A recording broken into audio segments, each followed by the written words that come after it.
Meski punya banyak program berbiaya besar, Presiden Prabowo Subianto dihadapkan pada mesin uang perpajakan yang loyo. Tak hanya itu, ekonomi Indonesia juga di-warning oleh melambatnya pertumbuhan kredit perbankan.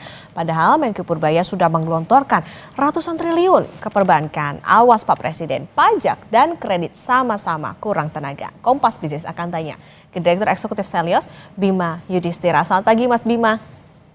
Selamat pagi. Mas Bima, kita ke soal perpajakan dulu nih. Ekonomi tumbuh di atas tahun lalu. Kenapa penerimaan pajak melambat meskipun Wamenkyu Swahasil udah jelaskan ini karena restitusi katanya? Ya, faktor restitusi bukan jadi faktor utama sebenarnya. Kalau dilihat dari komponen pajak yang paling besar itu adalah industri pengolahan. Meskipun pertumbuhan ekonomi diklaim bisa lebih dari 5%, tapi industri pengolahan yang sumbang 30% dari total penerimaan pajak itu kondisinya sekarang sedang babak belur ya, sedang mengalami tekanan, sedang ada kenaikan biaya produksi, biaya bahan baku, persaingan dengan produk impor yang semakin menggila. Jadi tekanan industri juga berpengaruh pada penerimaan pajak. Kemudian struktur ekonomi Indonesia adalah dari basis komoditas. Jadi kalau dicek komoditas unggulan ekspor mulai dari batu bara itu minusnya masih besar, masih di atas 18% dibandingkan tahun lalu. Kemudian nikel masih minusnya 8,9% dibanding tahun lalu. Sawit ada rebound 1-2 bulan terakhir, tapi kalau dibandingkan year on year itu juga masih ada kontraksi. Jadi komoditas ini belum bisa menjadi andalan dalam mendorong dari sisi penerimaan pajak maupun PNBP. Ada Cortex juga, Mbak. Jangan lupa yang sudah dijanjikan sebenarnya oleh Pak Purbaya akan dibenahi, tapi sebenarnya butuh waktu ya untuk melakukan evaluasi total terhadap Cortex. Jadi yang diharapkan pada awal tahun 2025 Cortex itu bisa ngangkat kepatuhan tax compliant dari sisi pajak, tapi ternyata Cortexnya nggak bisa terlalu banyak diharapkan. Kemudian juga ada quick win yang diharapkan dari sisi penegakan aturan korupsi pajak. Tapi kan ini butuh proses ya. Meskipun kita apresiasi Pak Purbaya soal pencekalan Dirjen Pajak sebelumnya, kemudian pengusaha-pengusaha yang terkait ya dengan manipulasi pelaporan pajak, khususnya pada periode tax amnesty. Tapi untuk menjadi uang masuk ke kas negara, tentu ini semua butuh waktu. Harapannya bisa cepat selesai prosesnya, 2026 itu bisa menutup shortfall pajak. Nah, jadi dengan kondisi yang ada sekarang, estimasi untuk shortfall penerimaan pajak itu bisa 250 triliun sampai 300 triliun rupiah sampai akhir tahun 2025 ini. Oke, berarti artinya restitusi ini bukan satu-satunya penyebab, tapi tadi soal bagaimana adanya tekanan industri dan lain sebagainya. Mas Bima, dalam 2 bulan, ini kan pemerintah harus ngumpulin 700 triliun lebih untuk mencapai target. Apa resikonya kalau gagal? Konteksnya pembiayaan program Presiden Prabowo kan juga berbiaya besar nih, ada banyak program-program prioritasnya. Ya ini kalau sampai gagal dan pasti akan ada shortfall ya. Shortfall kan artinya gagal mencapai target penerimaan pajak, maka konsekuensinya adalah utang. Tadi dijelaskan oleh Mbak Okta juga bahwa kalau utang pun juga nggak mudah hari ini. Karena spread ataupun selisih dari SBN misalnya dengan surat utang dari Amerika Serikat, spread atau selisih imbal hasilnya juga relatif sempit. Kemudian kalau kita lihat ya dari sisi utang, itu juga terjadi undersubscribe. Jadi setiap kali ada penerbitan utang atau SBN baru, tidak seperti sebelumnya oversubscribe. Jadi ini jadi salah satu tantangan. Sementara kalau dilihat ada yang nggak matching antara shortfall penerimaan pajak yang cukup besar diproyeksi, tapi di sisi yang lain defisit APBN-nya masih jauh tuh dari target APBN atau asumsi APBN. Ini artinya apa? Ini artinya memang yang direm sekarang ini adalah dari sisi belanja. Maka efisiensi anggaran meskipun sudah dipacu untuk melakukan realisasi lebih cepat pada 2025 sisa tahun ini, tapi tetap saja untuk realisasi dari sisi belanja ini proyeksinya yang akan ditekan dan efisiensi untuk tahun 2026 ini dipastikan akan berlanjut bahkan angkanya jauh lebih besar dibandingkan 2025. Oke, ini jadi catatan nih, hati-hati karena utangnya bisa makin menguat kalau terjadi shortfall pajak itu tadi. Mas Bima, kita ke angka defisit APBN per Oktober, realisasinya 479,7 triliun, 2,02% PDB, dan sebetulnya masih rendah dari outlook APBN yang 2,78. Pertanyaannya kok bisa sih defisit angkanya terjaga meskipun itu tadi kondisinya banyak program berbiaya tinggi, penerimaan pajaknya juga loyo, mungkinkah kondisi seperti ini? Ya, biaya tinggi dari belanja pemerintah harus dicek dari mana sumbernya. Jadi kalau biaya tinggi untuk makan bergizi gratis, ternyata 71 triliun itu mengambil dari dana-dana transfer daerah yang dipangkas sepanjang 2025.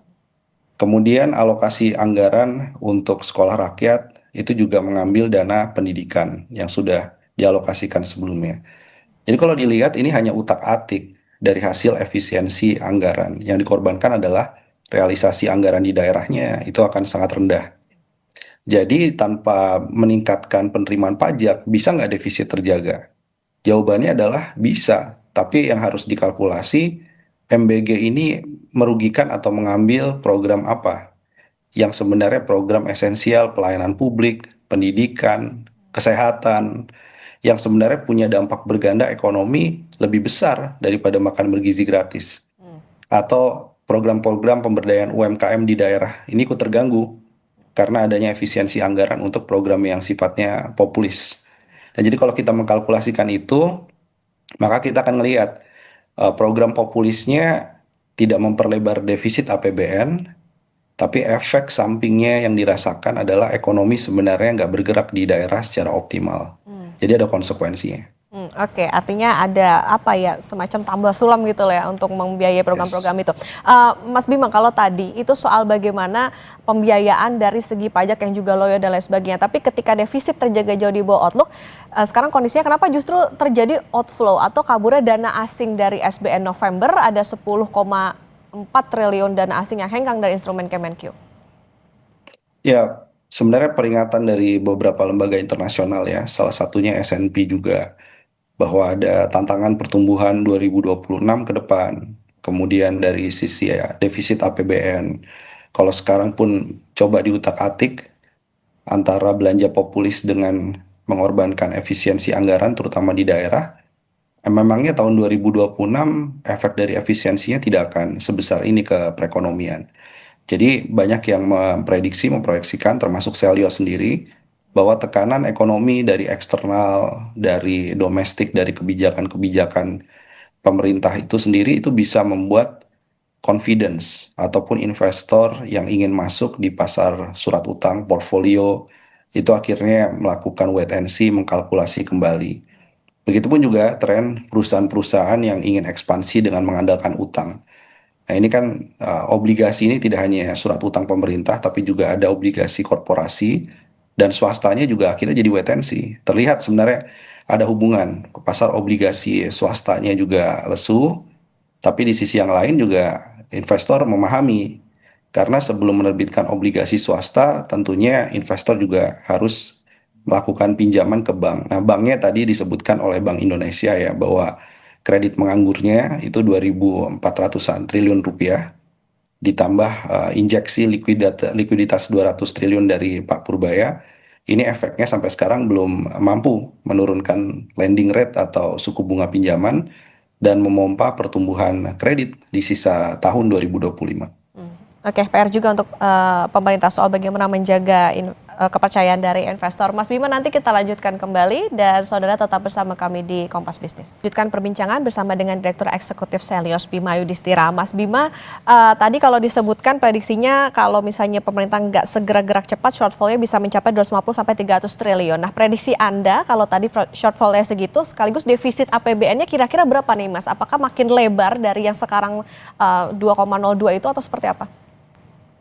Ya, defisit APBN-nya akan ada pelebaran mencapai 2,2% dari PDB. Tapi kita tidak bisa melihat hanya angka, oh defisitnya masih jauh lah di bawah target atau asumsi atau di bawah yang dibolehkan Undang-Undang Keuangan Negara sebesar 3%.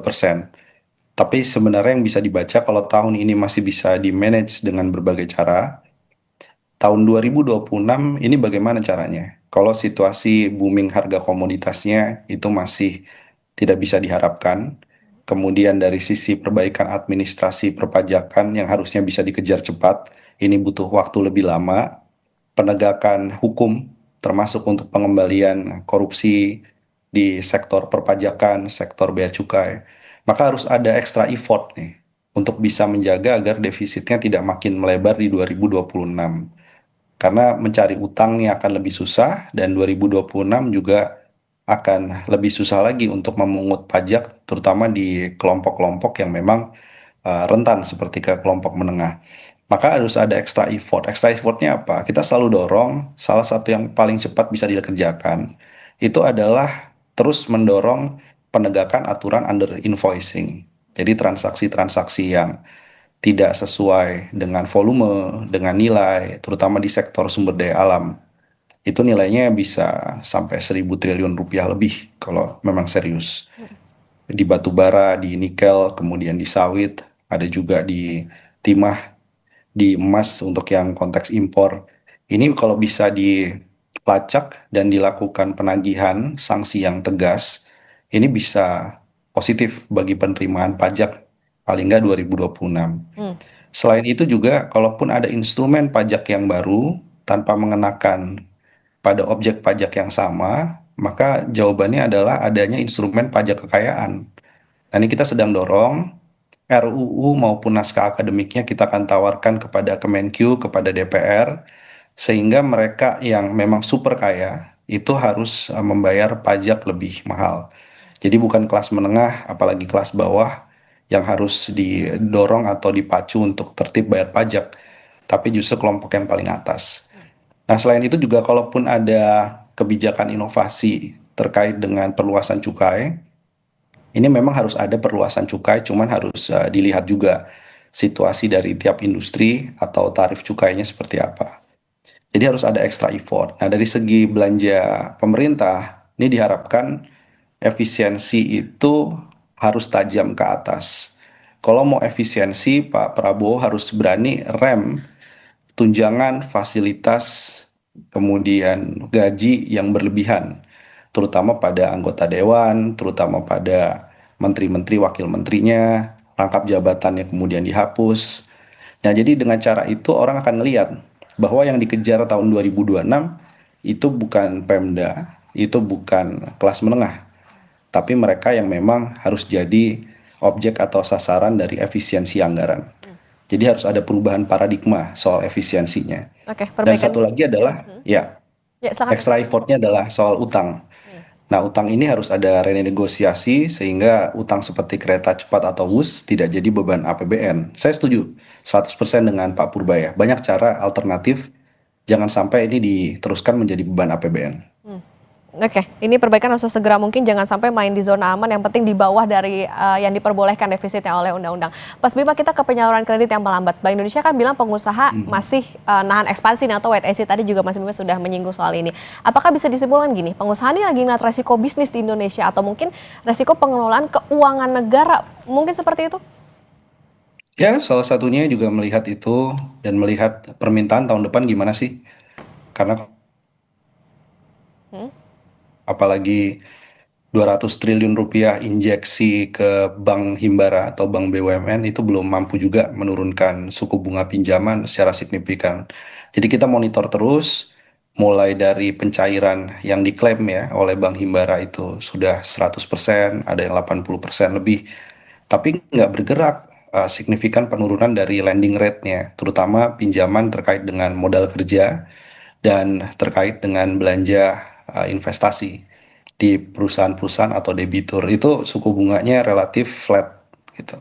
Artinya apa? Artinya pengusaha akan melihat ini masalahnya bukan kelebihan likuiditas nih. Masalahnya adalah gimana menyalurkannya. Jadi jangan tambah lagi likuiditasnya. Karena kalau yang terjadi ada tambahan terus likuiditas dari SAL pindah kepada bank BUMN, ini belum tentu memompa pertumbuhan kredit. Dan ini yang disebut sebagai dorman ekonomi sebenarnya. Jadi pengusaha juga ngelihat sekarang ini uang banyak sekali di bank.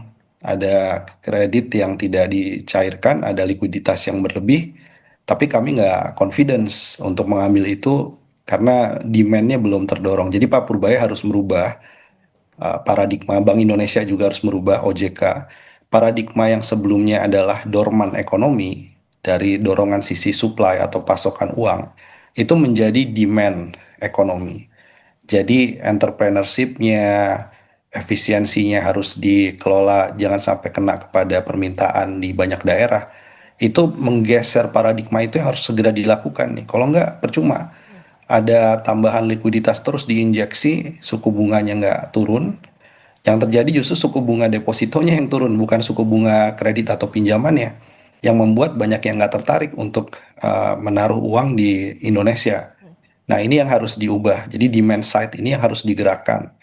Dan demand side ini kuncinya adalah pajak yang kondusif bagi kelas menengah dan pembukaan lapangan-lapangan kerja sehingga programnya itu benar-benar tepat sasaran, bisa gerakan sisi demand, sisi permintaan. Ini yang kelihatannya masih agak kurang Ya. dipengaruhi oleh kebijakan fiskal. Oke, masih ada waktu untuk kejar penerimaan negara sesuai target, termasuk tadi bagaimana perbaikan dari sisi kepatuhan perpajakan, tapi yang harus diperhatikan adalah jangan sampai pembiayaan populis tadi membuat ekonomi jalan di tempat atau bahkan defisit makin melebar. Terima kasih Direktur Eksekutif Selios Mas Bima Yudhistira sudah Terima bersama kasih. di Kompas Bisnis.